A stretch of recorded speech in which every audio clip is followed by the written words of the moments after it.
Hey everyone, it's David. Welcome to Maximum Arrowverse. Today, we are going to take a look at the very first season of the superhero television show Arrow, which revolves around the DC Comics character Oliver Queen, aka the Green Arrow.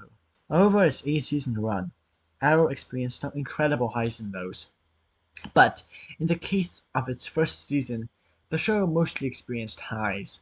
It's time to analyze Arrow Season 1. Warning, major spoilers ahead. The year 2007. Oliver Queen, son of billionaire Robert Queen, is presumed dead following the sinking of his father's yacht, which also took the life of his father. 5 years later, in 2012, Oliver is found on a small island in the North China Sea. While he has returned home to Starling City mostly intact, Oliver is not the rash playboy he once was. Now he is on a mission to take down the corrupt members of the Starling City elite, aided by his bodyguard John Diggle and hacker Felicity Smoke.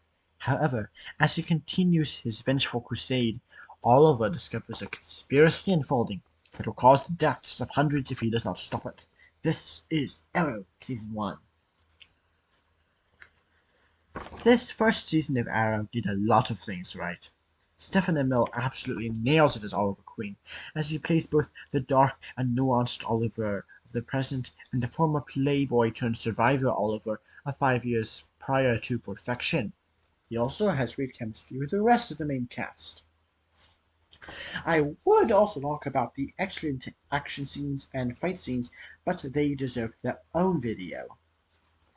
Flashbacks, especially recurring flashbacks, become tricky for TV shows to handle. Some later seasons of Arrow demonstrate this rather well. Season 3. However, Arrow's first season handles this just fine. For now, these flashbacks are instrumental, showing the evolution of Oliver Queen as his character has both improved and worsened over those 5 years he spent away. Actually, Oliver's character growth is a subject worthy of its own video, so I'm just going to leave that topic here for now. The flashbacks also do the job of introducing the other main DC Comics character in this season, Slade Wilson, played by Manu Bennett. Slade Wilson, aka Deathstroke.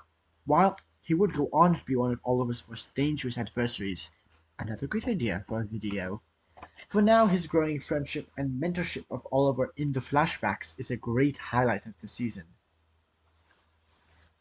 While later seasons of Arrow would take this show in crazier and more comic accurate directions, sorcerers, aliens, and specters oh my, the first season of Arrow is extremely grounded.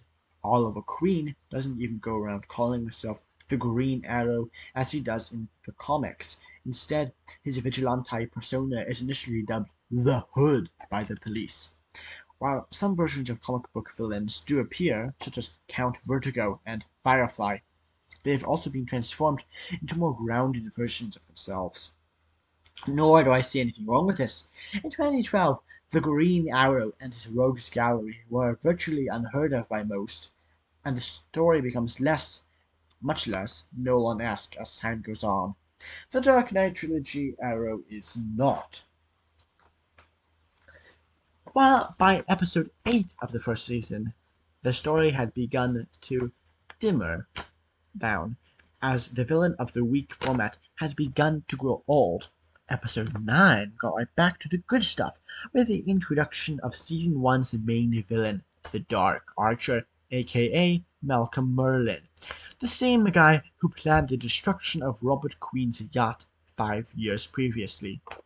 Oh, and he's also the father of Oliver's best friend, Tommy Merlyn. So there's that. John Barrowman plays Merlin Sr. to perfection, balancing the line between having empathetic motivations and being downright evil. He's also more than capable of beating Oliver to a bloody pulp. All of this makes for a great first major villain for Oliver to face off against. One that would only truly be overshadowed by the villains of later seasons, Deathstroke for Season 2 and Prometheus for Season 5. In the season finale, practically all of the major storylines, including the flashback sequences, the rest of the season have been building towards are concluded gracefully. Oliver's best friend Tommy, remember him, dies, and it manages to be a heartfelt moment. Malcolm is seemingly killed, and the season ends on a great cliffhanger, capping a great season.